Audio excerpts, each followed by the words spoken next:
大家好，相信大家都知巴士嘅路線編號唔係隨便分，而英文字母都有佢嘅意思。只不過有啲已經絕跡或者非常少用嘅英文字母，佢哋嘅意思就鮮為人知。呢條影片就會介紹日常巴士路線嘅路線編號同埋英文字母嘅意思。係咁，我哋即刻開始。首先就係數字，講咗九龍新界先，1至29號係九龍區路線。而呢個九龍區亦包括咗喺西貢區嘅安達臣道石礦場發展區，所以來往安達臣同鑽石山嘅19號就被納入九龍區路線。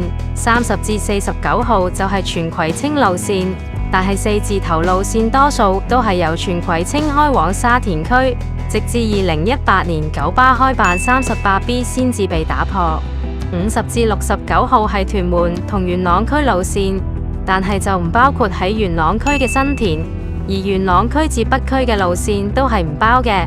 70至79號係北區同大埔區路線，但係就包括前面已經提到嘅落馬洲同新田，例如 76K 同埋已經停辦嘅277。80至89號就係沙田區路線，往返14鄉嘅路線都包埋。90至99號係西貢區路線，而喺大埔區嘅西貢北地區都包括在內。200至299係空調巴士路線，但係隨住香港嘅巴士空調化，呢組數字已經冇特別意義，只係10位數字路線嘅延伸。例如297同290。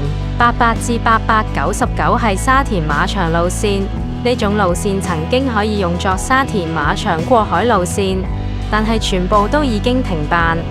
跟住就到港島區嘅路線，城巴嘅路線分類都係根據中巴嘅1至29號線順序排列。首先1號、2號10至29號就係港島北岸嘅路線，3號30至39號就係南區薄扶林嘅路線，4號40至49號係南區田灣嘅路線，6號60至69號係淺水灣同埋赤柱嘅路線，7號70至79號係香港仔同埋黃竹坑嘅路線，8號80至89號就係東區，即係柴灣同小西灣嘅路線。但係屬於港島北岸路線嘅85A就因為佢嘅前身529喺2013年併入85號線，而佢嘅多個上課日特別班次就被編為85A，以避免引起乘客混亂。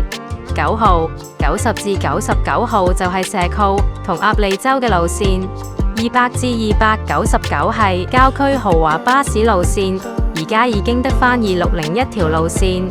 300至399就係旅遊路線同埋墳場特別路線。當然呢組路線仲有另一個意思，陣間會再提。500至599係全空調巴士路線，同九巴嘅200至299一樣，已經冇特別意思。700至789係東區走廊特快，啱啱應該都有觀眾留意到。5號50至59號呢？雖然5號線已經俾運輸署強制停辦，但係5B 同5X 都係西區嘅路線，而城巴50至59號都係屬於屯門區嘅路線。喺2021年由城巴中標，據說當時九巴連標都冇入。睇下而家屯門54區路線服務幾咁混亂就知。跟住1972年8月2號紅磡海底隧道通車，九巴同中巴就聯營101、102同埋103就係3日後投入服務。而8位數嘅1字並唔係因為紅隧係第一條海底隧道而將8位數命名，而係因為紅磡海底隧道係1號幹線一部分，所以8位數字先係1。600至699係東隧路線，900至999就係西隧路線，而300至399雖然都係過海路線，但係只會喺星期1至6嘅上午繁忙時間單向服務，並且途經紅隧或者東隧。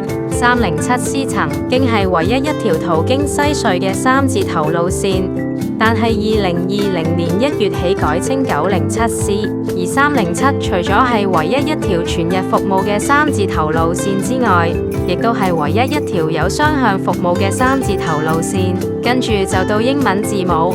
講咗而家仲有用嗰啲字母開頭先。A 開頭嘅路線英文全寫係 Airport， 呢啲路線唔會途經東涌，會直接進入機場。